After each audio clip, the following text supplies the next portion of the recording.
Akala mo, pangkusina lang ang Himalayan pink salt. Wait lang, Mare. Today, may share ako sa inyo little skincare and hair care routine ko, Himalayan pink salt, face and body oil, plus cream silk conditioner. Kapag feeling ko, ang skin ko ay needs a little refreshing, ginagamitan ko talaga siya ng Himalayan pink salt as a part of my routine.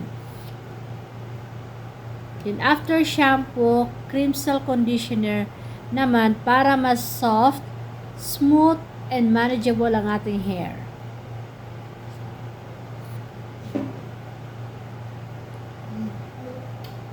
Ibababad ko muna siya ng 30 minutes bago siya naman sa face and ating katawan. Naglagay ako ng ating Bonita Himalayan pink salt. Then after, ito yung gagamitin natin ng shampoo, cream silk. Ay, conditioner. Ito gagamitin ko ng conditioner, cream silk sa ating hair. Kasi napakabango to, and then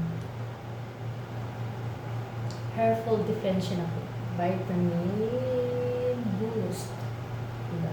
Ang bango nito, sobrang bango nito. Ito yung nang nag-aaral ako ng kolehiyo, ito talaga yung ating conditioner. Ang bango, promise. Amoy-amoy yung buhok mo. Kasi kahit busy tayo, dapat may time pa rin tayo para alagaan ang ating balat at ang ating buhok, mga mari. So kung gusto mo rin itong ating simple lang skin and hair care routine natin, try mo itong combo na to. And available na rin ito sa ating yellow basket.